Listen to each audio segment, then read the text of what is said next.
राधे राधे। आज हम जानेंगे श्री कृष्ण जी का जन्म और उनका बाल्यकाल। भगवान श्री कृष्ण जी का जन्म द्वापर युग में मथुरा के राजा कंस के कारागार में हुआ था। उनका बाल्यकाल गोकुल, वृंदावन और नंदगांव में बीता, जहां उन्होंने अनेक चमत्कारी लीलाएं की। उनके जन्म और बचपन की घटनाएं भक्तों के लिए प्रेरणादायक और आनंदमय है। अब हम जानेंगे श्री कृष्ण जी का जन्म, जिसे हम ये भी कहते हैं जन्माष्टमी कथा। कहा जाता है मथुरा के राजा उग्रसेन के पुत्र कंस ने अपने पिता को बंदी बनाकर स्वयं राजा बना लिया था। वह एक क्रूर और अधर्मी शासक था। उसकी बहन देवकी का विवाह यादव कुल के वीर वासुदेव से हुआ। विवाह के समय आकाशवाणी हुई थी कि देवकी का 8वां पुत्र कंस का वध करेगा। इस भविष्यवाणी से भयभीत होकर कंस ने देवकी और वासुदेव को कारागार में डाल दिया। अब हम जानेंगे श्री कृष्ण जी का चमत्कारी जन्म। 8वें पुत्र के रूप में भगवान श्री कृष्ण का जन्म भाद्रपद मास की अष्टमी तिथि रोहिणी नक्षत्र में हुआ। जन्म के समय कारागार में दिव्य प्रकाश फैल गया और भगवान विष्णु ने अपने चतुर्भुज स्वरूप में वासुदेव और देवकी को दर्शन दिए। उन्होंने माता पिता को आश्वासन दिया कि वे अपनी लीला से कंस का अंत करेंगे। भगवान ने वासुदेव को आदेश दिया कि वे गोकुल में नंद बाबा और यशोदा माता के पास उन्हें छोड़ आए। चमत्कार से जेल के दरवाजे खुल गए, पहरेदार सो गए और वासुदेव ने श्री कृष्ण को एक टोकरी में रखकर यमुना नदी पार की।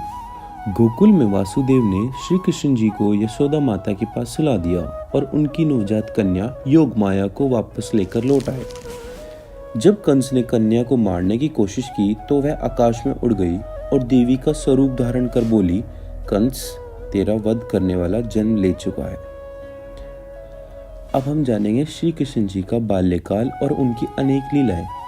गोकुल और वृंदावन में श्री कृष्ण का बचपन अत्यंत अद्भुत और चमत्कारी रहा। उन्होंने अनेक लीलाएं की, जिनमें से कुछ प्रमुख इस प्रकार है। जैसे कि पूतना वध। कंस ने श्री कृष्ण को मारने के लिए पूतना नामक राक्षसी को भेजा। वह सुंदर स्त्री का रूप धारण करके गोकुल पहुंची और श्री कृष्ण को जहरीला दूध पिलाने लगी, लेकिन श्री कृष्ण जी ने दूध पीते पीते उसकी प्राण शक्ति भी खींच ली, जिससे पूतना का वध हो गया। कंस ने सक्टासुर को भी भेजा। जब श्री कृष्ण जी केवल 3 महीने के थे, तब कंस ने सक्टासुर नामक राक्षस को भेजा, जो एक विशाल गाड़ी में छिपा था। श्री कृष्ण जी ने अपने पैरों से गाड़ी को धक्का दिया और सक्टासुर को मार गिराया। यमुना नदी में कालिया नामक विषैला नाग रहता था, जिससे जल दूषित हो गया था। श्री कृष्ण जी ने जल में कूदकर कालिया नाग को परास्त किया और उसकी फन पर नृत्य किया। इस चमत्कार को देखकर सभी गोकुलवासी आश्चर्यचकित हो गए। श्री कृष्ण जी को माखन चोर भी कहा जाता था, क्योंकि श्री कृष्ण जी को माखन बहुत प्रिय था। वे अपनी सखाओं के साथ मिलकर घर घर से माखन चुराते और प्रेम पूर्वक खाते। गोकुल की गोपियां जब यशोदा माता से शिकायत करती तो श्री कृष्ण अपनी भोली सी सूरत दिखाकर बच जाते थे। उनकी एक लीला है गोवर्धन पर्वत उठाना में। गोकुल में लोग इंद्रदेव की पूजा करते थे।